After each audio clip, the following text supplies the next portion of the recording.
Hey, leader, you think your team is telling you the truth? Well, I want to challenge you to think again. The biggest leadership blind spot isn't strategy, it's silence, and it's costing you more than you might realize. And in the next 12 minutes here in the Leadership Sandbox, I'm going to show you why your team holds back and how to get to the truth and what to do when it finally hits you in the face. Yep, that's what we're talking about in the Sandbox today. The silent killer of leadership and why your team won't tell you the truth. I'm Tammy J Bond, and I'm ready to kick off my shoes and step into the sandbox with you so we can dive into this important topic so you can move forward with bold power and strength with a team that's willing to tell you the truth. I'll see you in the sandbox in 3, 2, 1, let's go. Hey, leader, if you're navigating tough conversations and it feels like a struggle, I want you to know I've got you covered. I've got your back. I've created a communication starter pack designed to give leaders and managers the tools that they need to communicate with confidence, clarity, and real impact. So I want you to head on over to bondgroupenterprises.com and grab your starter pack today. It's time to lead conversations that matter and get the results you deserve. So the hard truth about leadership silence is this, that employees don't speak up about problems. They believe it's pointless. 85% says Harvard Business Review from 2023. 85% of employees don't speak up about problems because they believe it's pointless or because they believe that there's going to be backlash for it. So fear of backlash. But let's be real for a minute. Leaders love to say things like, oh, I have an open door policy. That's fake news, y'all. That is bold lies right there. I'm being that blunt with you. Because the reality is when someone walks by your door and the door's closed and they can't have access to you when they want it on their terms, now all of a sudden your whole I have an open door policy just blew up in your face. And then there's the points where, you want people to come and talk to you and you invite them into the office because you want to have a dialogue.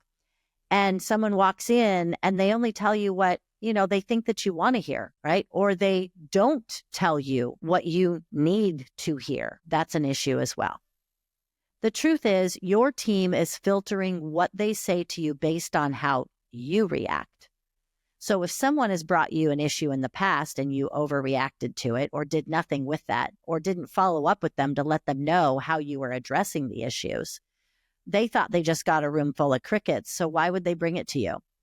Or they got wind that somebody else, another team member, even someone else on the management team heard what they brought to your attention and it made them uncomfortable because they didn't know that you were sharing it. And so they think, then there's, that fear of backlash or that fear of other people are going to find out and I'm not comfortable with that. So if your team is filtering what they say based on how you react, who is responsible for that? If they've seen you shut down or shut someone else down before, that's not going to foster an environment they want to bring issues. If they've seen you get defensive, they're not going to want to risk it. So how do you handle it? Well, here's a great example that I would offer you. This is an actual thing I've heard. Hey, boss, I've been thinking about this project and I've been thinking that this project is going off track. And the boss starts to react with excuses, right?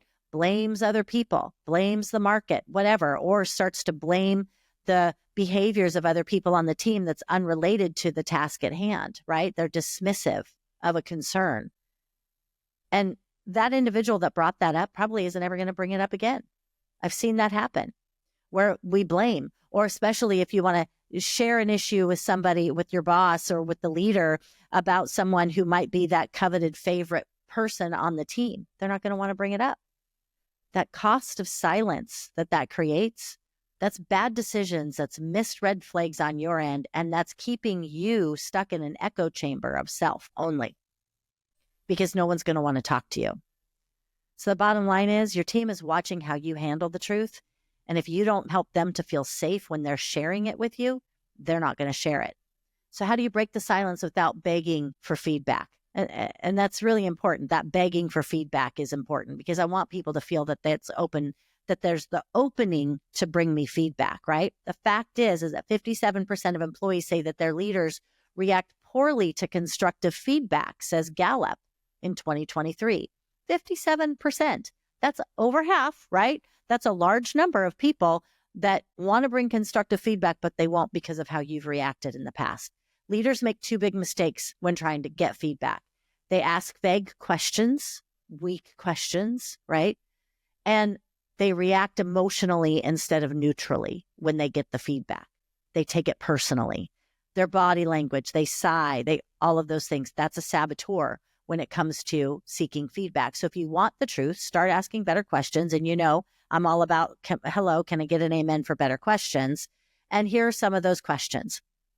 What's one thing that I might be missing right now? If you were me, how might you perceive or proceed differently on this path? It's okay for you to ask those questions of the people around you. Tell me something that I won't hear from somebody. Tell me something I want to hear. What is it that you think that I ought to be hearing in this so we can solve this problem? There's a problem with gossip and drama in our team. I'm curious, what am I missing about that? And I'm going to talk to people about that. And I'm going to just sit and I'm going to receive. Here's the pro move, right? Here it is right here. When you get the truth, shut your mouth and just listen. Sit on your hands if you have to.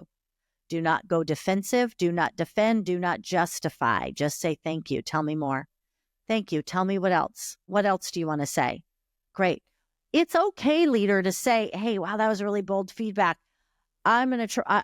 I might be struggling a little bit with that. I don't want to have a reaction, but I'm really appreciating having it. So I'm going to process it through. And then I'm going to let you know tomorrow what we're going to do with that. Because remember, that's at 24/24. I can get that bold feedback and then I can sit with it and not have a reaction in the moment. Process it. Allow your emotion, your brain to catch up to your heart rate, right? Or find that balance so that you don't overreact.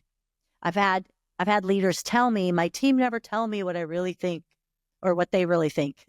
I wish they would tell me what I really think. I'd probably get to the bottom of things easier, faster. So I asked that individual, how do you respond when they do that? And they came back to me and they're like, well, I, try to let them know why I made the decision that I did or how I did. I said, stop that.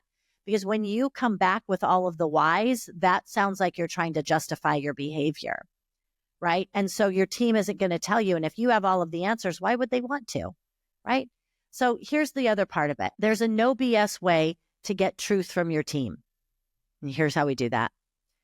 We know that organizations with strong feedback cultures are 3 times more likely to outperform their competitors. We know that. My T. Sloan tells us that. So if you want unfiltered feedback and you want to take a page out of that script, here's what you do. You want to have a no blowback rule. There's a no blowback rule, and this is what we're doing with it. If someone gives you honest feedback, they ought to never feel like they're going to pay a price for it. Even if they're emotional when they're sharing it, you're simply going to sit there, shut your mouth, and say thank you, right? No defensiveness, no shutting them off, no shutting them out. And also, could we also remove this? Could we say, no, we'll see, right? That gives no confidence. So here's the leadership script to unlock the truth. I can't fix what I don't know. And if I react poorly or you're not sure about the reaction I'm giving you, I want you to call me on it. Why is that important, friends? Because when leaders show up that authentically about, I might have a reaction, but I want you to tell me what you're seeing. Or better yet, I say, are you sensing that I'm having a reaction? Because I feel like I am, but I'm wanting this to stay open. And I want you to know this is a safe place for dialogue. That helps you to be authentic with them. And there's a truth building in that moment. It's okay to say that. Because you don't have a leadership problem. You have a truth-telling problem. And when you fix the truth-telling problem, you fix the leadership issues that are getting in the way. So here's what I want you to do in my last and final. I told you this one was just going to be really fast. I want you to DM me the blind spots that you might have had exposed to you and that you've struggled with, and let me help you to process it through. Because leaders, your team want to be able to talk to you.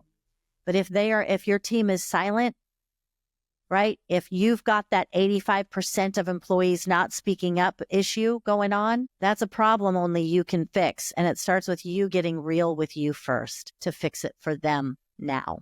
So the last and final, if you say you have an open door policy, I would offer you tell them, I'm retracting my open door policy. That doesn't mean I don't want you to come and talk to me. It just means I want to alter it, because if I have an open door policy and my door is closed and you come to talk to me, or you've been in one of those closed door meetings with me that was an open door meeting, that's where we can start to spin out and some insecurities start to rise up. Just be honest about what you have. Be honest about what you want. Tell them I might have a reaction, but it's not personal. Give them permission to give you feedback on what they perceive about your reactions and responses. And watch the level of trust and watch the level of truth-telling go up on the team. You've got this. Who are you not to? I'm Tammy J. Bond. This is the Leadership Sandbox Podcast. I'm glad that you took time to grow into your next level of leadership in the sandbox with me today. Make it a great day and be bold and be willing to hear the truth, even if it's uncomfortable.